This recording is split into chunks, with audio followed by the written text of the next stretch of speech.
ਸਤਿ ਸ਼੍ਰੀ ਅਕਾਲ ਜੀ, ਮੈਂ ਇਮਤਿਆਜ਼ ਬਰਾੜ ਅਤੇ ਤੁਸੀਂ ਵੇਖ ਰਹੇ ਹੋ ਚੜ੍ਹਦੀ ਕਲਾ ਟਾਈਮ ਟੀਵੀ ਚੈਨਲ। ਜਿਵੇਂ ਕਿ ਅਸੀਂ ਸਾਰੇ ਜਾਣਦੇ ਹਾਂ ਕਿ ਲਗਾਤਾਰ 1 ਸਾਲ ਤੋਂ ਦਿੱਲੀ ਦੀਆਂ ਬਰੂਹਾਂ ਦੇ ਉੱਪਰ ਆਪਣੀ ਹੱਕੀ ਮੰਗਾਂ ਦੇ ਵਾਸਤੇ ਕਿ ਅੰਨਦਾਤਾ ਕਿਸਾਨ ਦੇ ਵੱਲੋਂ ਆਪਣੀਆਂ ਆਵਾਜ਼ਾਂ ਨੂੰ ਬੁਲੰਦ ਕਰਨ ਦੀ ਜਿਹੜੀ ਲਗਾਤਾਰ ਇੱਕ ਤਰਤੀਬ ਚੱਲਦੀ ਰਹੀ ਸੀ, ਉਸ ਨੂੰ ਇੱਕ ਵਕਤ ਦੇ ਉੱਪਰ ਆ ਕੇ ਇੱਕ ਮੁਕਾਮ ਦੇ ਉੱਪਰ ਆ ਕੇ ਇੱਕ ਵੱਡੀ ਸਫਲਤਾ ਮਿਲੀ ਹੈ। ਅਤੇ ਉਹ ਸਫਲਤਾ ਕਦੋਂ ਮਿਲੀ ਹੈ? ਜਦੋਂ ਸਾਡੇ ਦੇਸ਼ ਦੇ ਪ੍ਰਧਾਨ ਮੰਤਰੀ ਦੇ ਵੱਲੋਂ ਇਸ ਚੀਜ਼ ਦੇ ਬਾਰੇ 'ਚ ਐਲਾਨ ਕਰ ਦਿੱਤਾ ਗਿਆ। ਅਤੇ ਇਹ ਐਲਾਨ ਕਦੋਂ ਕੀਤਾ ਗਿਆ? 19 ਨਵੰਬਰ ਦਿਨ, ਉਸ ਦਿਨ ਜਦੋਂ ਗੁਰਪੁਰਬ ਸੀ। ਉਸ ਮੌਕੇ ਦੇ ਉੱਪਰ ਇੱਕ ਵੱਡਾ ਤੋਹਫਾ ਮਿਲਿਆ ਅਤੇ ਇਹ ਤੋਹਫਾ ਸੀ ਕਿ ਉਹ ਕਾਨੂੰਨ ਜਿਨ੍ਹਾਂ ਦੇ ਕਰਕੇ 700 ਤੋਂ ਜ਼ਿਆਦਾ ਸ਼ਹਾਦਤਾਂ ਹੋ ਚੁੱਕੀਆਂ, ਉਹਨਾਂ ਨੂੰ ਵਾਪਸ ਲਿਆ ਜਾ ਰਿਹਾ ਹੈ। ਜੀ ਹਾਂ, ਕਾਲੇ ਖੇਤੀ ਕਾਨੂੰਨ ਕਹਿ ਕੇ ਜਿਨ੍ਹਾਂ ਨੂੰ ਸੰਬੋਧਿਤ ਕੀਤਾ ਗਿਆ ਸੀ, ਇਹਨਾਂ ਤਿੰਨਾਂ ਕਾਨੂੰਨਾਂ ਨੂੰ ਵਾਪਸ ਲਿਆ ਗਿਆ। ਅਤੇ ਇਸੇ ਗੱਲ ਦੇ ਉੱਪਰ ਅਸੀਂ ਅੱਜ ਚਰਚਾ ਕਰਾਂਗੇ। ਸਾਡੇ ਨਾਲ ਮੌਜੂਦ ਨੇ ਇਸ ਵਕਤ ਸੀਨੀਅਰ ਪੱਤਰਕਾਰ ਸਰਦਾਰ ਦਰਸ਼ਨ ਸਿੰਘ ਦਰਸ਼ਕ, ਅਤੇ ਨਾਲ ਹੀ ਸਾਡੇ ਨਾਲ ਮੌਜੂਦ ਨੇ ਅੱਜ ਸਰਦਾਰ ਪਰਮਜੀਤ ਸਿੰਘ ਪਰਵਾਨਾ ਜੀ, ਸੀਨੀਅਰ ਪੱਤਰਕਾਰ ਨੇ। ਅਤੇ ਅੱਜ ਦੀ ਜਿਹੜੀ ਆਗਾਜ਼ ਹੈ ਉਹ ਕਰਾਂਗੇ ਅਸੀਂ ਦਰਸ਼ਕ ਜੀ ਤੋਂ। ਤੇ ਇਸ ਦੇ ਬਾਰੇ ਵਿੱਚ ਜ਼ਰੂਰ ਦੱਸੋ ਜੀ ਕਿ ਇਹ ਇੱਕ ਪ੍ਰਕਾਰ ਦੀ ਇੱਕ ਮੀਲ ਪੱਥਰ ਜਿਹੜਾ ਹੈਗਾ ਹੈ ਉਹ ਕਾਇਮ ਕਰ ਗਿਆ ਅਤੇ ਬਹੁਤ ਸਾਰੀਆਂ ਕਹਾਣੀਆਂ ਦੇ ਸਿਰਨਾਵੇਂ ਲਿਖ ਗਿਆ ਇਹ ਅੰਦੋਲਨ। ਦੇਖੋ ਇਮਤਿਆਜ਼ ਜੀ, ਇਹ ਵਾਕਈ ਹੀ ਬਹੁਤ ਹੀ ਮਹੱਤਵਪੂਰਨ ਦਿਨ ਹੈ ਭਾਰਤੀ ਇਤਿਹਾਸ ਦੇ ਵਿੱਚ, ਭਾਰਤੀ ਲੋਕਤੰਤਰ ਦੇ ਵਿੱਚ ਜੀ। ਤੇ ਭਾਵੇਂ ਕਿ ਜਿਹੜੇ ਇਹ 3 ਕਾਨੂੰਨ ਵਿਵਾਦਗ੍ਰਸਤ ਮੋਦੀ ਸਰਕਾਰ ਨੇ ਪੇਸ਼ ਕੀਤੇ ਸੀ, ਉਹ ਦਾਅਵਾ ਤਾਂ ਇਹ ਕਰਦੀ ਸੀ ਕਿ ਕਿਸਾਨਾਂ ਦੇ ਜਿਹੜੇ ਲਾਭ ਲਈ ਉਹਨਾਂ ਦੇ ਹਿੱਤਾਂ ਵਾਸਤੇ ਇਹ ਕਾਨੂੰਨ ਲੈ ਕੇ ਆਏ ਨੇ। ਪਰ ਜਦੋਂ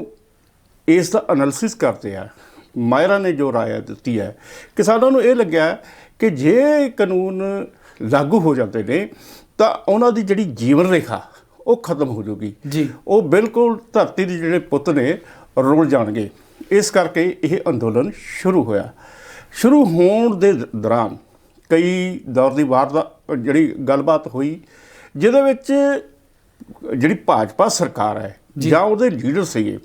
ਉਹਨਾਂ ਨੇ ਇਸ ਤਰੀਕੇ ਦੇ ਨਾਲ ਇਸ ਗੱਲਬਾਤ ਨੂੰ ਪੇਸ਼ ਕੀਤਾ ਕਿ ਉਹ ਇਹਨਾਂ ਕਾਨੂੰਨਾਂ ਨੂੰ ਵਾਪਸ ਨਹੀਂ ਲਊਗੀ। ਕਈ ਆਪਾਂ ਪਤਾ ਕਿ 12 ਦੌਰ ਦੀ ਗੱਲਬਾਤ ਹੋਈ, ਬਿਲਕੁਲ ਜੀ। ਪਰ ਜਿਹੜਾ ਉਹਦਾ ਇੱਕ ਕਾਰਨ ਇਹ ਸੀਗਾ, ਜਿਹੜਾ ਨਰਿੰਦਰ ਮੋਦੀ ਨੇ, ਸਾਡੇ ਪ੍ਰਧਾਨ ਮੰਤਰੀ ਨੇ, ਉਹਨਾਂ ਦਾ ਇੱਕ ਇਸ ਤਰੀਕੇ ਦਾ ਅਕਸਰ ਉਭਾਰਿਆ ਜਾ ਰਿਹਾ ਸੀਗਾ ਕਿ ਉਹ ਕਿਸੇ ਵੀ ਜੋ ਸਟੈਪ ਚੱਕ ਲੈਂਦੇ ਨੇ, ਜੋ ਕਦਮ ਚੁੱਕਦੇ ਨੇ, ਉਸ ਨੂੰ ਵਾਪਸ ਨਹੀਂ ਲੈਂਦੇ। ਉਸ ਤਰ੍ਹਾਂ ਦੀ ਛਵੀ ਤਿਆਰ ਕੀਤੀ ਜਾ ਰਹੀ ਸੀਗੀ। ਪਰ ਹੁਣ ਜਿਸ ਤਰੀਕੇ ਦੇ ਨਾਲ ਲਗਾਤਾਰ ਇਹ ਅੰਦੋਲਨ ਚੱਲਿਆ, ਉਸ ਦਾ ਅਹਿਸਾਸ ਭਾਰਤੀ ਜਨਤਾ ਪਾਰਟੀ ਨੂੰ ਹੋ ਚੁੱਕਾ ਹੈ ਕਿ ਇਸ ਦੇ ਨਾਲ ਉਸ ਦਾ ਖੁਦ ਦਾ ਨੁਕਸਾਨ ਵੀ ਹੋਵੇਗਾ। ਉਹਦਾ ਕਾਰਨ ਇਹ ਹੈ ਕਿ ਉਹਦੇ ਕਈ ਸੀਨੀਅਰ ਨੇਤਾ, ਜਿਨ੍ਹਾਂ ਵਿੱਚ ਮਲਿਕ ਸਾਹਿਬ ਨੇ ਜੀ, ਜਿਹੜੇ ਰਾਜਪਾਲ ਰਹੇ ਨੇ ਮੇਘਾਲਿਆ ਦੇ ਤੇ ਜੰਮੂ ਕਸ਼ਮੀਰ ਦੇ ਵੀ ਰਹੇ, ਉਹਨਾਂ ਨੇ ਵੀ ਕਈ ਵਾਰ ਕਿਹਾ ਕਿ ਜੇਕਰ ਇਹ ਕਾਨੂੰਨ ਵਾਪਸ ਨਾ ਲਏ ਗਏ ਤਾਂ ਇਸ ਦੇ ਅੰਜਾਮ, ਜਿਹੜਾ ਇਸ ਦਾ ਅੰਜਾਮ ਹੋਊਗਾ, ਮਾੜਾ ਹੋ ਸਕਦਾ। ਇਸ ਦੇ ਸਿੱਟੇ ਜਿਹੜੇ ਹੈਗੇ ਭਾਰਤੀ ਜਨਤਾ ਪਾਰਟੀ ਨੂੰ ਭੁਗਤਣੇ ਪੈਣਗੇ। ਹੁਣ ਜਿਹੜੀਆਂ ਹਾਲ ਹੀ ਦੇ ਵਿੱਚ ਜ਼ਿਮਨੀ ਚੋਣਾਂ ਹੋਈਆਂ, ਉਹਦੇ ਵਿੱਚ ਵੀ ਇਸ ਅੰਦੋਲਨ ਦਾ ਅਸਰ ਦੇਖਣ ਨੂੰ ਮਿਲਿਆ। ਹਾਲਾਂਕਿ ਆਪਾਂ ਕਹਿ ਸਕਦੇ ਹਾਂ ਕਿ ਜਿਹੜਾ ਹੈਗਾ ਇੰਨੇ ਜ਼ਿਆਦਾ ਤਾਂ ਭਾਜਪਾ ਨਹੀਂ ਹਾਰੀ ਹੈਗੀ, ਪਰ ਜਿਸ ਤਰੀਕੇ ਨਾਲ ਹਿਮਾਚਲ ਪ੍ਰਦੇਸ਼ ਦੇ ਵਿੱਚ ਉਸ ਨੂੰ ਹਾਰ ਦਾ ਸਾਹਮਣਾ ਕਰਨਾ ਪਿਆ, ਉਸ ਤੋਂ ਇਸ ਦੀ ਲੀਡਰਸ਼ਿਪ ਨੂੰ ਅਹਿਸਾਸ ਹੋਇਆ ਕਿ ਕਿਵੇਂ ਨਾ ਕਿਵੇਂ ਜੇਕਰ ਅਸੀਂ ਇਹ ਕਾਨੂੰਨ ਬਣਾਈ ਰੱਖਦੇ ਤਾਂ ਇਹਦਾ ਨੁਕਸਾਨ ਹੋਊਗਾ। ਉਹਦਾ ਆਪਾਂ ਦੇਖ ਚੁੱਕੇ ਹਾਂ ਹਰਿਆਣੇ ਦੇ ਵਿੱਚ ਕੀ ਹੋ ਰਿਹਾ ਜੀ। ਜਿਹੜੇ ਖੱਟੜ ਸਾਹਿਬ ਨੇ, ਉਹਨਾਂ ਨੂੰ ਆਪਣੇ ਹੀ ਚੋਣ ਖੇਤਰਾਂ ਦੇ ਵਿੱਚ ਜਾਣ ਦੀ ਆਗਿਆ ਨਹੀਂ ਮਿਲ ਰਹੀ ਹੈਗੀ। ਬਿਲਕੁਲ ਜੀ, ਬਿਲਕੁਲ। ਤੇ ਇਸ ਗੱਲ ਕਰਕੇ ਜਿਹੜਾ ਹੈਗਾ ਇਹ ਹੁਣ ਉਹਨਾਂ ਨੂੰ ਲੱਗ ਰਿਹਾ ਹੈ ਕਿ ਜੇ ਉੱਤਰ ਪ੍ਰਦੇਸ਼ ਦੇ ਵਿੱਚ ਇਸ ਕਿਸਾਨ ਅੰਦੋਲਨ ਦਾ ਪ੍ਰਭਾਵ ਪਿਆ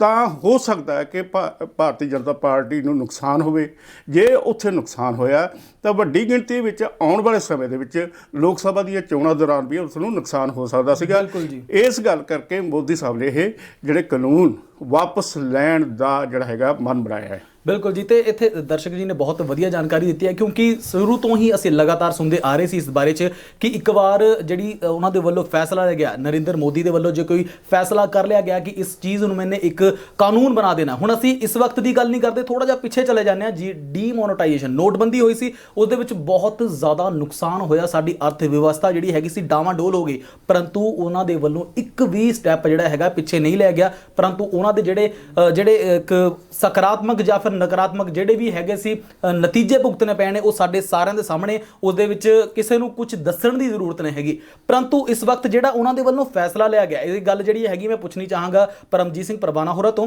ਕਿ ਇਹ ਜਿਹੜਾ ਉਹਨਾਂ ਦੇ ਵੱਲੋਂ ਫੈਸਲਾ ਲਿਆ ਗਿਆ ਹੈ, ਇਹ ਕੀ ਉਹਨਾਂ ਦੇ ਵੱਲੋਂ ਚੋਣਾਂ ਸਾਹਮਣੇ ਆ ਰਹੀਆਂ ਨੇ, 5 ਸੂਬਿਆਂ ਦੇ ਵਿੱਚ ਚੋਣਾਂ ਨੇ, ਤੇ ਸੂਬਿਆਂ ਦੇ ਵਿੱਚ ਜਿਹੜੀਆਂ ਚੋਣਾਂ ਨੇ ਉਹਨਾਂ ਦੇ ਵਿੱਚ ਕਿਤੇ ਨਾ ਕਿਤੇ ਖਾਸ ਤੌਰ ਤੇ ਜੇਕਰ ਮੈਂ ਅੱਜ ਗੱਲ ਕਰਾਂ ਤਾਂ ਪੰਜਾਬ ਦੇ ਵਿੱਚ ਕਿਸੇ ਵੀ ਜਗ੍ਹਾ ਦੇ ਉੱਪਰ ਉਹਨਾਂ ਨੂੰ ਆਪਣੀਆਂ ਰੈਲੀਆਂ ਨਹੀਂ ਕਰਨ ਦਿੱਤੀਆਂ ਜਾ ਰਹੀਆਂ। ਉਹਨਾਂ ਨੂੰ ਆਪਣੇ ਘਰਾਂ ਦੇ ਸਾਹਮਣੇ ਜੇਕਰ ਉਹ ਆਉਂਦੇ ਵੀ ਨੇ, ਉਹਨਾਂ ਨੂੰ ਕਿਹਾ ਜਾਂਦਾ ਕਿ ਤੁਸੀਂ ਹੱਥ ਜੋੜ ਕੇ ਤੁਹਾਨੂੰ ਸਤਿ ਸ੍ਰੀ ਅਕਾਲ ਆ, ਤੁਸੀਂ ਸਾਡੇ ਸਾਹਮਣੇ ਨਾ ਆਓ, ਨਾ ਹੀ ਸਾਡੇ ਪਿੰਡਾਂ ਦੇ ਵਿੱਚ ਵੜੋ। ਤੇ ਕੀ ਇਹਦਾ ਜਿਹੜਾ ਪਰਿਣਾਮ ਹੈ ਉਹਨਾਂ ਨੂੰ ਨਾ ਭੁਗਤਣਾ ਪਵੇ ਆਉਣ ਵਾਲੀਆਂ ਵਿਧਾਨ ਸਭਾ ਚੋਣਾਂ ਦੇ ਵਿੱਚ, ਪੰਜਾਬ ਦੇ ਵਿੱਚ ਵੀ, ਬਾਕੀ ਦੇ ਜਿਹੜੇ ਹੋਰ 4 ਸੂਬੇ ਨੇ ਉਹਨਾਂ ਦੇ ਵਿੱਚ ਵੀ, ਕੀ ਇਹ ਉਸ ਕਾਰਨ ਦੇ ਕਰਕੇ ਉਹਨਾਂ ਦੇ ਵੱਲੋਂ ਵਾਪਸ ਲੈ ਗਏ ਨੇ? ਇਮਤਿਆਜ਼ ਜੀ, ਦਰਸ਼ਨ ਹੋਰਾਂ ਨੇ ਜਿਵੇਂ ਕਿਹਾ ਕਿ ਬਿਲਕੁਲ ਇੱਕ ਤਾਂ ਇਹ ਜਿਹੜੀਆਂ ਵਿਧਾਨ ਸਭਾ ਚੋਣਾਂ, ਆਗਾਮੀ ਵਿਧਾਨ ਸਭਾ ਚੋਣਾਂ ਨੇ, ਉਹਨਾਂ ਕਰਕੇ ਵੀ ਮਜਬੂਰੀ ਬਣ ਗਈ ਸੀ ਭਾਰਤੀ ਜਨਤਾ ਪਾਰਟੀ ਦੀ। ਔਰ ਨਾ ਸਿਰਫ ਦੇਸ਼ ਪੱਧਰ ਤੇ ਬਲਕਿ ਕੌਮਾਂਤਰੀ ਪੱਧਰ ਤੇ ਵੀ ਕੇਂਦਰ ਸਰਕਾਰ, ਭਾਰਤ ਦੀ ਕੇਂਦਰ ਸਰਕਾਰ ਤੇ ਦਬਾਅ ਪਾਇਆ ਜਾ ਰਿਹਾ ਸੀ ਕਿ ਤੁਸੀਂ ਜੇ ਕਿਸਾਨ ਨੇ ਕਹਿ ਰਹੇ ਨੇ ਕਿ ਸਾਨੂੰ ਇਹਨਾਂ ਕਾਨੂੰਨਾਂ ਦੀ ਲੋੜ ਕੋਈ ਨਹੀਂ, ਸਾਡੇ ਹਿੱਤ 'ਚ ਕਿਸੇ ਤਰ੍ਹਾਂ ਨਹੀਂ, ਤੇ ਫਿਰ ਤੁਸੀਂ ਕਿਉਂ 1 ਸਾਲ ਤੋਂ ਉਹਨਾਂ ਨੂੰ ਪਰੇਸ਼ਾਨ ਕਰ ਰਹੇ ਹੋ, ਜਦੋਂ ਕਿਸਾਨ ਕਹਿੰਦੇ ਨੇ ਸਾਨੂੰ ਲੋੜ ਹੀ ਨਹੀਂ ਇਹਨਾਂ ਕਾਨੂੰਨਾਂ ਦੀ, ਅਸੀਂ ਜਿਵੇਂ ਚੱਲ ਰਹੇ ਹਾਂ ਉਸੇ ਤਰ੍ਹਾਂ ਠੀਕ ਆ। ਦੂਜੀ ਗੱਲ ਜਿਹੜੀ ਇੱਕ ਤਾਂ ਦਬਾਅ ਵਾਲੀ ਹੋਈ, ਮਜਬੂਰੀ ਹੋਈ ਭਾਜਪਾ ਦੀ। ਤੀਜਾ ਹੁਣ ਵੀ ਜਿਹੜਾ ਅਜੇ ਵੀ ਦੇਖੋ, ਪਹਿਲਾਂ ਇਹ ਕਿਹਾ ਜਾ ਰਿਹਾ ਸੀ ਕਿ ਮੋਦੀ ਸਰਕਾਰ ਬੜਾ ਅੜੀਅਲ ਰਵੱਈਆ ਜਿਹੜਾ ਅਖਤਿਆਰ ਕੀਤਾ ਹੋਇਆ, ਬਿਲਕੁਲ ਉਹ ਥੋੜ੍ਹਾ ਨਰਮ ਹੋਇਆ ਕਿਉਂਕਿ ਪ੍ਰਧਾਨ ਮੰਤਰੀ ਨਰਿੰਦਰ ਮੋਦੀ ਹੋਰਾਂ ਨੇ ਇਹ ਜਿਹੜਾ ਵਾਪਸ 3 ਕਾਨੂੰਨ ਸੀ ਉਹਨਾਂ ਨੂੰ ਵਾਪਸ ਲੈਣ ਦੀ ਗੱਲ ਕਹੀ ਹੈ। ਖੈਰ ਅੱਗੋਂ ਸੈਸ਼ਨ 'ਚ ਇਹ ਰੱਦ ਵੀ ਹੋ ਜਾਣਗੇ, ਲੇਕਿਨ ਜਿਹੜੇ ਹੁਣ ਕਿਸਾਨ ਅਜੇ ਵੀ ਅੜੇ ਬੈਠੇ ਨੇ, ਜਿਹੜੀਆਂ ਹੋਰ 5-6 ਮੁੱਖ ਮੰਗਾਂ ਨੇ ਕਿਸਾਨ ਵੀਰਾਂ ਦੀਆਂ, ਉਸ 'ਤੇ ਅਜੇ ਤੱਕ ਕਿਸੇ ਤਰ੍ਹਾਂ ਦਾ ਕੋਈ ਗੌਰ ਕੇਂਦਰ ਸਰਕਾਰ ਨੇ ਨਹੀਂ ਕੀਤਾ ਔਰ ਨਾ ਹੀ ਕੋਈ ਉਹਨਾਂ ਬਾਰੇ ਅਜੇ ਕੋਈ ਬਹੁਤੀ ਪ੍ਰਤੀਕਿਰਿਆ ਹੈ। ਉਹਨਾਂ ਵਿੱਚ ਸਭ ਤੋਂ ਵੱਧ ਹੈ MSP ਦੀ, ਬਿਲਕੁਲ ਉਹਦੇ ਬਾਰੇ ਸਰਕਾਰ ਨੇ ਕੋਈ ਬਿਆਨ ਨਹੀਂ ਅਜੇ ਤੱਕ ਦਿੱਤਾ, ਕੋਈ ਕੁਛ ਨਹੀਂ ਕੀਤਾ। ਔਰ ਜਿਹੜੀਆਂ ਬਾਕੀ ਮੰਗਾਂ ਨੇ, ਇਸ ਲਈ ਕਿਸਾਨ ਡਟੇ ਹੋਏ ਨੇ ਕਿ ਜੇ ਅਸੀਂ ਇੱਕ ਵਾਰ ਇਹ 3 ਕਾਨੂੰਨ ਵਾਪਸ ਲੈਣ ਦੇ ਵਾਅਦੇ ਕਰਕੇ ਅਸੀਂ ਹਟ ਗਏ ਤੇ ਸ਼ੱਕ ਹੈ ਕਿ ਪਤਾ ਨਹੀਂ ਇਹ ਬਾਕੀ ਮੰਗਾਂ ਵੀ ਸਾਡੀਆਂ ਉਹ ਪ੍ਰਵਾਨ ਹੁੰਦੀਆਂ ਨੇ ਜਾਂ ਨਹੀਂ। ਇਸੇ ਕਰਕੇ ਕਿਸਾਨ ਜਿਹੜੇ ਦਿੱਲੀ ਦੇ ਟਿਕਰੀ ਤੇ ਦੂਸਰੇ ਬਾਰਡਰਾਂ ਤੇ ਡਟੇ ਹੋਏ ਨੇ, ਉਹਨਾਂ ਕਰਕੇ ਹੀ ਡਟੇ ਹੋਏ ਨੇ। ਜੀ ਮੈਂ ਤੁਹਾਨੂੰ ਇਹਦੇ ਵਿੱਚ ਕਰ ਦਵਾਂ ਕਿ ਇਹਦੇ ਵਿੱਚ ਜਿਹੜੇ ਕਾਨੂੰਨ ਤਾਂ ਵਾਪਸ ਲੈਣੇ ਹੀ ਲੈਣੇ ਆ। ਇਸ ਸੰਬੰਧ ਦੇ ਵਿੱਚ ਸਰਕਾਰ ਵੱਲੋਂ ਬਹੁਤ ਹੀ ਜਿਹੜਾ ਹੈਗਾ ਕੱਲ ਵਿਪ ਵੀ ਜਾਰੀ ਕਰ ਦਿੱਤਾ, 29 ਤਰੀਕ ਨੂੰ ਜਿਹੜਾ ਹੈਗਾ ਸਾਰਿਆਂ ਨੂੰ ਜਿਹੜੇ ਮੈਂਬਰ ਪਾਰਲੀਮੈਂਟ ਨੇ ਉੱਥੇ ਪਹੁੰਚਣਗੇ ਤੇ ਸਭ ਤੋਂ ਪਹਿਲਾਂ ਤਰਜੀਹੀ ਤੌਰ ਤੇ ਇਸੇ ਬਿੱਲ ਨੂੰ, ਇਹਨਾਂ ਬਿੱਲਾਂ ਨੂੰ ਖਤਮ ਕਰਨ ਦੇ ਲਈ ਹੀ ਜਿਹੜਾ ਹੈਗਾ ਪਹਿਲ ਕਦਮੀ ਕੀਤੀ ਜਾਊਗੀ। ਇਹਦੇ ਨਾਲ ਜਿਹੜੀ ਗੱਲ ਕਹੀ ਜਾ ਰਹੀ ਹੈ ਕਿ ਘੱਟੋ ਘੱਟ ਸਮਰਥਨ ਮੁੱਲ, ਘੱਟੋ ਘੱਟ ਸਮਰਥਨ ਮੁੱਲ ਵਾਸਤੇ ਸਰਕਾਰ ਇਹ ਕਹਿ ਰਹੀ ਹੈ ਕਿ ਮਾਹਿਰਾਂ ਦੀ ਤੇ ਹੋਰ ਜਿਹੜੇ ਹੈਗਾ ਕਾਨੂੰਨ, ਜਿਹੜੇ ਕਾਨੂੰਨ ਮਾਹਿਰ ਨੇ, ਪਲੱਸ ਜਿਹੜੇ ਕਿਸਾਨਾਂ ਦੀ ਜਿਹੜੇ ਪ੍ਰਤੀਨਿਧ ਹੋਣਗੇ, ਉਹਨਾਂ ਨੂੰ ਲੈ ਕੇ ਇੱਕ ਉਹ ਬਣਾ ਦਿੱਤੀ ਕਮੇਟੀ ਬਣਾਈ ਜਾਵੇ ਤੇ ਉਹਦੇ ਵਿੱਚ ਦੇਖਿਆ ਜਾਵੇ ਤੇ ਇਸ ਨੂੰ ਕੀਤਾ ਜਾਣਾ ਚਾਹੀਦਾ ਕਿ ਨਹੀਂ, ਘੱਟੋ ਘੱਟ ਸਮਰਥਨ ਮੁੱਲ ਨੂੰ ਕਾਨੂੰਨੀ ਰੂਪ ਦੇਣਾ ਚਾਹੀਦਾ ਕਿ ਨਹੀਂ ਦੇਣਾ ਚਾਹੀਦਾ। ਇਸ ਤੋਂ ਇਲਾਵਾ ਜਿਹੜੀ ਬਹੁਤ ਵੱਡੀ ਗੱਲ ਇਹ ਹੈ ਕਿ ਭਾਵੇਂ ਕਿ ਇਸ ਅੰਦੋਲਨ ਨੇ ਕਿਸਾਨਾਂ ਦਾ ਬਹੁਤ ਨੁਕਸਾਨ ਕੀਤਾ, ਜਿਵੇਂ ਆਪਾਂ ਜਾਣਦੇ ਹਾਂ 700 ਤੋਂ 750 ਕਿਸਾਨਾਂ ਦੀ ਸ਼ਹਾਦਤ ਹੋਈ ਹੈ, ਬਿਲਕੁਲ ਪੰਜਾਬ ਦਾ ਬਹੁਤ ਵੱਡਾ ਨੁਕਸਾਨ ਹੋਇਆ। ਤੇ ਇਹਦੇ ਨਾਲ ਇੱਕ ਸਭ ਤੋਂ ਵੱਡੀ ਜਿਹੜੀ ਗੱਲ ਹੋਈ ਹੈ, ਪੂਰੇ ਹਿੰਦੁਸਤਾਨ ਨੂੰ ਸੰਦੇਸ਼ ਗਿਆ ਹੈ, ਉਹ ਹੈ ਲੋਕਤੰਤਰ ਦਾ। ਬਿਲਕੁਲ ਲੋਕਤੰਤਰ ਦੀ ਸਭ ਤੋਂ ਵੱਡੀ ਜਿੱਤ ਹੋਈ ਹੈ। ਜਦੋਂ ਲੋਕ ਇਕੱਠੇ ਹੋ ਜਾਂਦੇ ਨੇ, ਚਾਹੇ ਆਪਾਂ ਕਹੀ ਜੀ ਵੀ ਸਰਕਾਰ ਹੋਵੇ, ਜਿੰਨੀ ਵੀ ਵੱਡੀ ਸਰਕਾਰ ਹੋਵੇ, ਕਿੰਨੀ ਮਜ਼ਬੂਤ ਹੋਵੇ, ਜਿੰਨੀ ਮਰਜ਼ੀ ਸ਼ਕਤੀਸ਼ਾਲੀ ਸਰਕਾਰ ਹੋਵੇ, ਚਾਹੇ ਪ੍ਰਧਾਨ ਮੰਤਰੀ ਜਿੰਨਾ ਮਰਜ਼ੀ ਸ਼ਕਤੀਸ਼ਾਲੀ ਹੋਵੇ, ਜਦ ਲੋਕਾਂ ਦਾ ਦਬਾਅ ਪੈਂਦਾ ਹੈ ਤਾਂ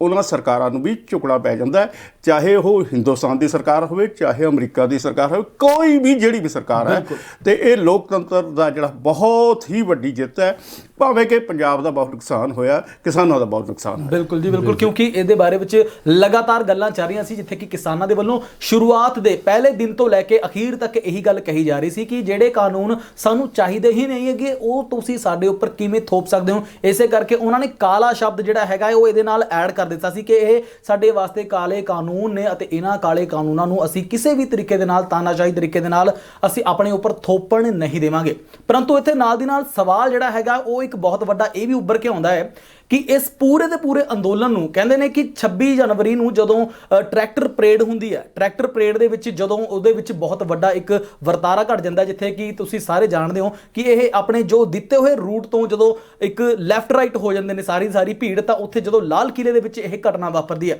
ਤਾਂ ਕਿਤੇ ਨਾ ਕਿਤੇ ਇਹ ਸਮਝਿਆ ਜਾ ਰਿਹਾ ਸੀ ਕਿ ਅੱਜ ਕਿਸਾਨੀ ਅੰਦੋਲਨ ਖਤਮ ਹੋ ਗਿਆ, ਕਿਉਂਕਿ ਉਸ ਵਕਤ ਇੰਨੇ ਜ਼ਿਆਦਾ ਬੁਰੇ ਤਰੀਕੇ ਦੇ ਨਾਲ ਚਾਰੋਂ ਪਾਸੇ ਤਰਥੱਲੀ ਮਚੀ ਸੀ, ਖਲਬਲੀ ਇੰਨੀ ਜ਼ਿਆਦਾ ਮਚ ਗਈ ਸੀ ਕਿ ਕੋਈ ਇਸ ਚੀਜ਼ ਨੂੰ ਸੰਭਾਲਣ ਦੇ ਵਾਸਤੇ ਅੱਗੇ ਹੀ ਨਹੀਂ ਆਇਆ। ਪਰੰਤੂ ਅਜੀ ਸਿਚੁਏਸ਼ਨ ਦੇ ਵਿੱਚ ਰਾਕੇਸ਼ ਟਿਕੈਤ ਵਰਗੇ ਹੰਡੇ ਹੋਏ ਜਿਹੜੇ ਵੱਡੇ ਦਿੱਗਜ ਜਿਹੜੇ ਹੈਗੇ ਨੇ, ਆਪਾਂ ਕਹਾਂਗੇ ਕਿ ਕਿਸਾਨੀ ਨੇਤਾ ਨੇ, ਉਹਨਾਂ ਦੇ ਵੱਲੋਂ ਜਿਹੜੀ ਪੂਰੀ ਦੀ ਪੂਰੀ ਵਾਂਗਡੋਰ ਹੈ ਸੰਭਾਲੀ ਜਾਂਦੀ ਹੈ। ਉਹਨਾਂ ਦੇ ਵੱਲੋਂ ਅੱਗੇ ਆ ਕੇ ਇਸ ਚੀਜ਼ ਦੇ ਬਾਰੇ 'ਚ ਦੱਸਿਆ ਜਾਂਦਾ ਹੈ ਕਿ ਸਾਡੇ ਜਿਹੜੇ ਫੈਸਲੇ ਨੇ ਉਹ ਅੜਿੰਗ ਨੇ ਅਤੇ ਕੁਝ ਕੁ ਲੋਕਾਂ ਦੇ ਵੱਲੋਂ ਕੀਤੀ ਗਈ ਸਹੀ ਜਾਂ ਗਲਤ ਖਬਰ ਜਾਂ ਫਿਰ ਕੋਈ ਇਸ ਤਰ੍ਹਾਂ ਦੀ ਹਰਕਤ ਦੇ ਕਰਕੇ ਅਸੀਂ ਆਪਣੇ ਕਿਸਾਨੀ ਅੰਦੋਲਨ ਨੂੰ, ਜੋ ਕਿ ਸਾਡੀ ਹੱਕਾਂ ਦੀ, ਸਾਡੇ ਪੁੱਤਾਂ ਵਾਂਗੂ ਪਾਲੀਆਂ ਹੋਈਆਂ ਫਸਲਾਂ ਦੀ ਜਿਹੜੀ ਲੜਾਈ ਹੈ, ਉਸ ਨੂੰ ਅਸੀਂ ਖਰਾਬ ਨਹੀਂ ਹੋਣ ਦੇਵਾਂਗੇ। ਤੇ ਉਹਨਾਂ ਦੇ ਵੱਲੋਂ ਜਿਹੜੀ ਉਹਨਾਂ ਦੀ ਇੱਕ ਸਰਪ੍ਰਸਤੀ ਕੀਤੀ ਗਈ ਆ, ਉਹਦੇ ਬਾਰੇ 'ਚ ਜ਼ਰੂਰ ਦੱਸੋ ਜੀ, ਅਸੀਂ ਇਹ ਜਵਾਬ ਚਾਹਾਂਗੇ ਜੀ ਦਰਸ਼ਕ ਹੋਰਾਂ ਤੋਂ। ਦੇਖੋ, ਗੱਲ ਇਹ ਹੈ ਕਿ ਜਿਵੇਂ ਹੁਣ ਕਾਫੀ ਆਪਾਂ ਗੱਲਬਾਤ ਕਰ ਚੁੱਕੇ ਹਾਂ ਜੀ, ਤੇ ਇਹਦੇ ਨਾਲ ਜਿਹੜਾ ਹੈ ਕੌਮਾਂਤਰੀ ਪੱਧਰ ਤੇ ਜਿਹੜਾ ਮੈਂ ਤੁਹਾਨੂੰ ਨਾਲ ਇਸ ਗੱਲ ਦਾ ਇੱਕ ਹੋਰ ਪਰਤ ਇਹ ਵੀ ਹੈ, ਜਿਵੇਂ ਪ੍ਰਵਾਨਾ ਜੀ ਨੇ ਵੀ ਕਿਹਾ ਸੀਗਾ ਵੀ ਕੌਮਾਂਤਰੀ ਪੱਧਰ ਦੇ ਉੱਤੇ ਵੀ ਜਿਹੜਾ ਹੈਗਾ ਮੋਦੀ ਸਾਹਿਬ ਦੇ ਉੱਤੇ ਦਬਾਅ ਪੈ ਰਿਹਾ ਸੀਗਾ। ਆਪਾਂ ਦੇਖ ਰਹੇ ਹਾਂ ਕਿ ਜਿਵੇਂ ਵਿਦੇਸ਼ਾਂ ਦੇ ਵਿੱਚ ਜਾਂਦੇ ਆ, ਉੱਥੇ ਵੀ ਜਿਹੜੇ ਕਾਲੀ ਝੰਡੀਆਂ ਨਾਲ ਮੋਦੀ ਸਾਹਿਬ ਜਾਂ ਕੋਈ ਵੀ ਲੀਡਰ ਜਾਂਦਾ, ਉਹਨਾਂ ਦਾ ਵਿਰੋਧ ਕੀਤਾ ਜਾਂਦਾ ਹੈ ਜੀ। ਤੇ ਇੰਟਰਨੈਸ਼ਨਲ ਲੈਵਲ ਤੇ ਜਿੰਨੀ ਵੀ ਮੀਡੀਆ ਸੀਗਾ ਉਹ ਵੀ ਇਹ ਗੱਲ ਕਰਦਾ ਆ ਰਿਹਾ ਸੀਗਾ ਕਿ ਜਿਹੜੇ ਹਿੰਦੁਸਤਾਨ ਨੂੰ ਲੋਕਤੰਤਰ ਦਾ ਸਭ ਤੋਂ ਵੱਡਾ ਮੁਲਕ ਮੰਨਿਆ ਜਾਂਦਾ ਹੈ ਤੇ ਇਸ ਮੁਲਕ ਦੇ ਵਿੱਚ ਹੀ ਲੋਕਾਂ ਦੀ ਆਵਾਜ਼ ਜਿਹੜੀ ਹੈਗੀ ਆ ਚੁੱਕਣ ਦੀ ਆਗਿਆ ਨਹੀਂ ਮਿਲ ਰਹੀ ਹੈਗੀ। ਤੇ ਜਿਹੜੀਆਂ ਅੰਤਰਰਾਸ਼ਟਰੀ ਏਜੰਸੀਆਂ ਨੇ ਜਿਹੜੀਆਂ ਇਹ ਦੱਸਦੀਆਂ ਨੇ ਕਿ ਕਿਹੜਾ ਮੁਲਕ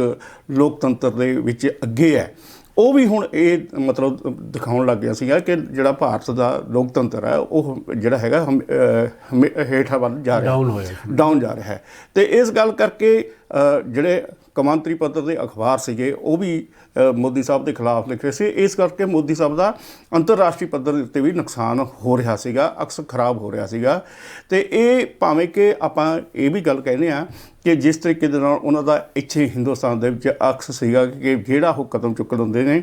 ਵਾਪਸ ਨਹੀਂ ਲੈਂਦੇ ਜੀ। ਤੇ ਇਸ ਜਦੋਂ ਉਹਨਾਂ ਨੇ ਆਪਣੀ ਸਪੀਚ ਦਿੱਤੀ ਹੈ, ਜਦੋਂ ਇਹ ਭਾਸ਼ਣ ਮਤਲਬ ਕਾਨੂੰਨ ਵਾਪਸ ਲੈਣ ਦਾ, ਉਹਦੇ ਵਿੱਚ ਇਹ ਗੱਲ ਦਾ ਪਤਾ ਲੱਗ ਰਿਹਾ ਸੀਗਾ ਕਿ ਉਹਨਾਂ ਨੂੰ ਇਸ ਗੱਲ ਦਾ ਅਹਿਸਾਸ ਹੋ ਗਿਆ ਕਿ ਇਹ ਜੋ ਕੇਂਦਰ ਸਰਕਾਰ ਨੇ ਕਦਮ ਚੁੱਕਿਆ ਉਹ ਵਾਪਸ ਇਸੇ ਗੱਲ ਕਰਕੇ ਲੈ ਰਹੇ ਹਾਂ ਕਿ ਜਿਹੜਾ ਇਹਦੇ ਨਾਲ ਲੋਕਤੰਤਰ ਦਾ ਵੱਡਾ ਨੁਕਸਾਨ ਹੋ ਰਿਹਾ ਸੀਗਾ। ਤੇ ਇਹ ਜਿਸ ਤਰੀਕੇ ਦੇ ਨਾਲ ਉਹਨਾਂ ਇਹ ਫੈਸਲਾ ਲਿਆ, ਜਾਂ ਮਤਲਬ ਆਪਾਂ ਕਹਿ ਸਕਦੇ ਕਹਿੰਦੇ ਦੇਰ ਆਇਦ ਦਰੁਸਤ ਆਇਦ,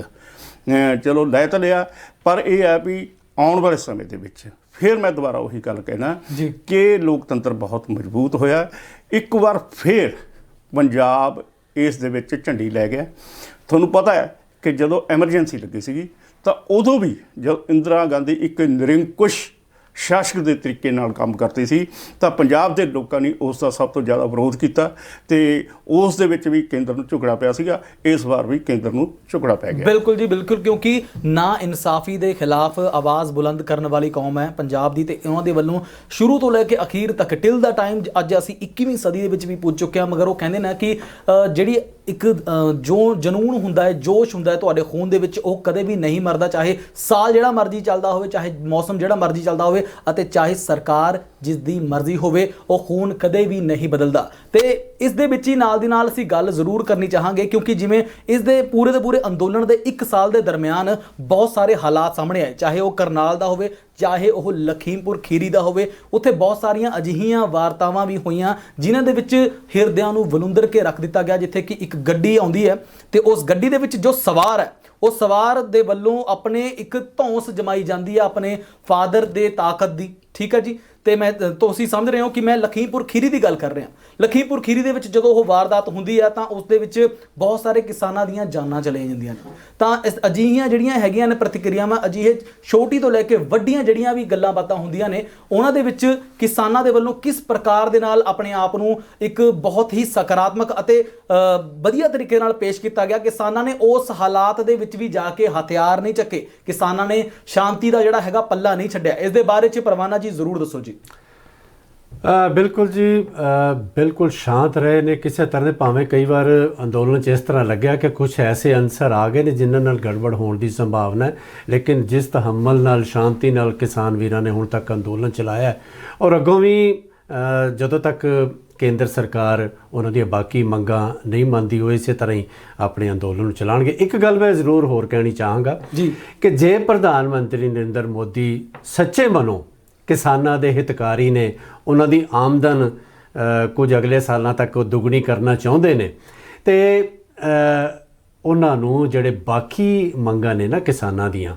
ਜਿਨ੍ਹਾਂ ਵਿੱਚ MSP ਤੇ ਹੋਰ ਮੰਗਾਂ ਸ਼ਾਮਲ ਨੇ, ਉਹਨਾਂ ਨੂੰ ਵੀ ਹਮਦਰਦੀ ਨਾਲ ਵਿਚਾਰਨਾ ਚਾਹੀਦਾ ਔਰ ਉਹਨਾਂ ਦੀਆਂ ਮੰਗਾਂ ਪ੍ਰਵਾਨ ਕਰਨੀਆਂ ਚਾਹੀਦੀਆਂ ਨੇ। ਕਿਉਂਕਿ ਇੰਨੇ ਲੰਮੇ ਸਮੇਂ ਤੋਂ, ਜਿਵੇਂ ਤੁਸੀਂ ਦੱਸਿਆ ਕਿ 700 ਤੋਂ ਵੱਧ ਕਿਸਾਨ ਵੀਰ ਸ਼ਹੀਦ ਹੋ ਚੁੱਕੇ ਨੇ ਔਰ ਉਹਨਾਂ ਦੇ ਪਰਿਵਾਰਾਂ ਦਾ ਪਿੱਛੇ ਕੀ ਹਾਲ ਹੋਏਗਾ। ਔਰ ਅੱਗੋਂ ਫਿਰ ਸਰਦੀ ਜਿਹੜੀ ਹੈ ਉਹ ਵੱਧ ਰਹੀ ਹੈ ਤੇ ਫਿਰ ਕਿਸਾਨਾਂ 'ਤੇ ਸਰਦੀ ਦਾ ਕਹਿਰ ਟੁੱਟਣਾ ਹੈ। ਸੋ ਇਸ ਕਰਕੇ ਕੇਂਦਰ ਸਰਕਾਰ ਨੂੰ ਆਪਣਾ ਜਿਹੜਾ ਨਜ਼ਰੀਆ ਉਹਨਾਂ ਮੰਗਾਂ ਪ੍ਰਤੀ ਉਹ ਥੋੜ੍ਹਾ ਵਿਚਾਰਨਾ ਚਾਹੀਦਾ ਔਰ ਉਹ ਬਾਕੀ ਰਹਿੰਦੀਆਂ ਜਿਹੜੀਆਂ ਮੰਗਾਂ ਨੇ ਉਹ ਵੀ ਕਿਸਾਨ ਵੀਰਾਂ ਦੀਆਂ ਪ੍ਰਵਾਨ ਕਰ ਲੈਣੀਆਂ ਚਾਹੀਦੀਆਂ। ਪਰਵਾਨਾ ਜੀ, ਮੈਨੂੰ ਲੱਗਦਾ ਹੈ ਕਿ ਜਿਸ ਤਰੀਕੇ ਦੇ ਨਾਲ ਹੁਣ ਸਰਕਾਰ ਚੁੱਕੀ ਹੈ, ਜਾਂ ਆਪਾਂ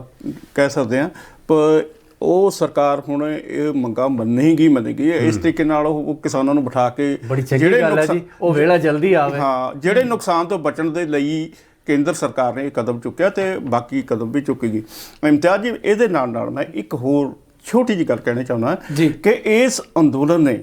ਪੰਜਾਬ ਦੇ ਵਿੱਚ ਇਕਜੁੱਟਤਾ ਵੀ ਪੇਸ਼ ਕੀਤੀ ਹੈ ਜੀ। ਜਿੰਨੇ ਵੀ ਮਤਲਬ ਆਪਾਂ ਇਕੱਲੇ ਕਿਸਾਨ ਹੀ ਨਹੀਂ, ਚਾਹੇ ਮਜ਼ਦੂਰ ਹੈ ਜਾਂ ਕਾਰੋਬਾਰੀ ਹੈ, ਕੋਈ ਵੀ ਹੈ, ਉਹ ਇਸ ਜਿਹੜਾ ਅੰਦੋਲਨ ਦੇ ਵਿੱਚ ਸ਼ਾਮਲ ਹੋਇਆ ਤੇ ਉਹਦੇ ਨਾਲ ਵੀ ਇੱਕ ਪੰਜਾਬੀਆਂ ਦੇ ਵਿੱਚ ਜਿਹੜੀ ਇਕਜੁੱਟਤਾ ਪੈਦਾ ਹੋਈ ਹੈ ਜੀ। ਤੇ ਖਾਸ ਤੌਰ ਤੇ ਜਿਵੇਂ ਕਿ ਤੁਸੀਂ ਦੱਸਿਆ ਕਿ ਇੱਕ ਝੰਡੇ ਦੇ ਹੇਠ ਆ ਕੇ ਤਕਰੀਬਨ 40 ਤੋਂ ਜ਼ਿਆਦਾ ਕਿਸਾਨ ਜਥੇਬੰਦੀਆਂ ਦੇ ਵੱਲੋਂ ਵੀ ਇੱਕ ਹੀ ਨਾਰਾ ਮਾਰਿਆ ਗਿਆ ਅਤੇ ਉਹ ਨਾਰਾ ਜਿਹੜਾ ਹੈਗਾ ਸੀ, ਇੱਕ ਇਕੱਲੇ ਪੰਜਾਬ ਦੀ ਸਰਹੱਦ ਜਾਂ ਫਿਰ ਇਕੱਲੀ ਦਿੱਲੀ ਦੀ ਸਰਹੱਦ ਦੇ ਉੱਪਰ ਹੀ ਨਹੀਂ, ਇਕੱਲੇ ਭਾਰਤ ਦੀ ਸਰਹੱਦ ਦੇ ਵਿੱਚ ਹੀ ਨਹੀਂ, ਪੂਰੇ ਦੇ ਪੂਰੇ ਵਿਸ਼ਵ ਦੇ ਵਿੱਚ ਗੂੰਜ ਗਿਆ, ਜਿੱਥੇ ਕਿ ਅੰਤਰਰਾਸ਼ਟਰੀ ਸੈਲੀਬ੍ਰਿਟੀਜ਼ ਦੇ ਵੱਲੋਂ ਵੀ, ਲੋਕਾਂ ਦੇ ਵੱਲੋਂ ਇਸ ਦੇ ਬਾਰੇ ਵਿੱਚ ਆਵਾਜ਼ ਨੂੰ ਸੁਣਿਆ ਗਿਆ ਅਤੇ ਉਹਨਾਂ ਦੇ ਵੱਲੋਂ ਕਿਹਾ ਗਿਆ ਕਿ ਹਾਂ ਬਿਲਕੁਲ ਕਿਸਾਨਾਂ ਦੇ ਨਾਲ ਗਲਤ ਹੋ ਰਿਹਾ ਹੈ ਅਤੇ ਸਰਕਾਰ ਨੂੰ ਇਸ ਦੇ ਬਾਰੇ 'ਚ ਆਪਣਾ ਜੋ ਫੈਸਲਾ ਹੈ ਉਸ ਨੂੰ ਰਿਵਿਊ ਕਰਨਾ ਚਾਹੀਦਾ ਹੈ। ਤਾਂ ਇਸ ਦੇ ਬਾਰੇ ਵਿੱਚ ਜੋ ਗੱਲਬਾਤ ਅਸੀਂ ਅੱਜ ਕੀਤੀ ਹੈ, ਇਹ 1 ਸਾਲ ਮੁਕੰਮਲ ਹੋਣ ਦੇ ਉੱਪਰ ਕੀਤੀ ਹੈ ਅਤੇ ਆਉਣ ਵਾਲੇ ਕੁਝ ਦਿਨਾਂ ਤੱਕ ਕਿਹਾ ਜਾ ਰਿਹਾ ਹੈ ਕਿ ਇਹਨਾਂ ਜਿਹੜੇ ਕਾਨੂੰਨ ਨੇ, ਕਾਨੂੰਨ ਨੂੰ ਵਾਪਸ ਲਿਆਇਆ ਜਾਵੇਗਾ, ਕਿਉਂਕਿ 29 ਨਵੰਬਰ ਤੋਂ ਜਿਹੜਾ ਸਰਦ ਰੁੱਤ ਦਾ ਸੈਸ਼ਨ ਹੈ ਸੰਸਦ ਦਾ, ਉਹ ਸ਼ੁਰੂ ਹੋਣ ਜਾ ਰਿਹਾ ਹੈ ਅਤੇ ਇਸ ਦੇ ਬਾਰੇ ਵਿੱਚ ਜਿਹੜੀ ਹਰੀ ਝੰਡੀ ਹੈ ਫਿਲਹਾਲ ਮਿਲ ਚੁੱਕੀ ਹੈ, ਪਰੰਤੂ ਐਲਾਨ ਹੋਇਆ, ਐਲਾਨ ਤੋਂ ਬਾਅਦ ਹੁਣ ਜਦੋਂ ਉਸ ਦੇ ਵਿੱਚ VOTING ਹੋ ਕੇ ਉਸ ਨੂੰ ਪ੍ਰੋਪਰਲੀ ਰੱਦ ਕਰ ਦਿੱਤਾ ਜਾਵੇਗਾ, ਉਸ ਤੋਂ ਬਾਅਦ ਹੀ ਇਸ ਨੂੰ ਅਸੀਂ ਮੰਨਿਆ ਜਾਵੇਗਾ, ਇਸ ਨੂੰ ਹੀ ਕਬੂਲ ਕੀਤਾ ਜਾਵੇਗਾ ਅਤੇ ਉਸ ਤੋਂ ਬਾਅਦ ਹੀ ਕਿਸਾਨਾਂ ਦੇ ਵੱਲੋਂ ਜਿਵੇਂ ਕਿ ਕਿਹਾ ਗਿਆ ਸੀ ਕਿ ਉਸ ਤੋਂ ਬਾਅਦ ਹੀ ਸਾਡੇ ਜਿਹੜੇ ਚਾਲੇ ਨੇ ਉਹ ਆਪਣੇ ਘਰਾਂ ਨੂੰ ਆਉਣਗੇ, ਅਸੀਂ ਉਸ ਤੋਂ ਬਾਅਦ ਹੀ ਘਰਾਂ ਨੂੰ ਚਾਲੇ ਪਾਵਾਂਗੇ। ਤੇ ਅੱਜ ਦੇ ਇਸ ਖਾਸ ਜੋ ਡਿਸਕਸ਼ਨ ਕੀਤੀ ਹੈ, ਇਸ ਦੇ ਵਿੱਚ ਸਾਡੇ ਨਾਲ ਜੁੜਨ ਦੇ ਵਾਸਤੇ ਸਰਦਾਰ ਦਰਸ਼ਕ ਹੋਣਾ ਦਾ ਅਤੇ ਖਾਸ ਤੌਰ ਤੇ ਸਰਦਾਰ ਪਰਮਜੀਤ ਸਿੰਘ ਪਰਵਾਨਾ ਹੋਣਾ ਦਾ ਬਹੁਤ ਬਹੁਤ ਧੰਨਵਾਦ ਕਿ ਤੁਸੀਂ ਆਪਣਾ ਕੀਮਤੀ ਵਕਤ ਦਿੱਤਾ। ਤੇ ਇਸੇ ਤਰੀਕੇ ਦੇ ਨਾਲ ਜੋ ਹੋਰ ਜਾਣਕਾਰੀ ਹੋਵੇਗੀ ਉਹ ਵੀ ਅਸੀਂ ਤੁਹਾਡੇ ਨਾਲ ਪਲ ਪਲ ਦੀ ਜਿਹੜੀ ਜਾਣਕਾਰੀ ਹੈ ਚੜ੍ਹਦੀ ਕਲਾ ਟਾਈਮ TV ਦੇ ਉੱਪਰ ਸਾਂਝੀ ਕਰਦੇ ਰਹਿਣੇ ਆ। ਤੇ ਇਸ ਪ੍ਰਕਾਰ ਦੇ ਹੋਰ ਕੋਈ ਵੀ ਕਮੈਂਟਸ ਹੋਵੇਗਾ, ਕੋਈ ਵੀ ਤੁਹਾਡੇ ਵੱਲੋਂ ਕੋਈ ਸਵਾਲ ਹੋਵੇਗਾ, ਉਸ ਦੇ ਬਾਰੇ 'ਚ ਤੁਸੀਂ ਕਮੈਂਟ ਸੈਕਸ਼ਨ ਦੇ ਵਿੱਚ ਆ ਕੇ ਜ਼ਰੂਰ ਦੱਸਣਾ ਅਤੇ ਜ਼ਿਆਦਾ ਜਾਣਕਾਰੀ ਦੇ ਵਾਸਤੇ ਜੁੜੇ ਰਹੋ ਸਾਡੇ ਨਾਲ ਚੜ੍ਹਦੀ ਕਲਾ ਟਾਈਮ TV ਤੇ।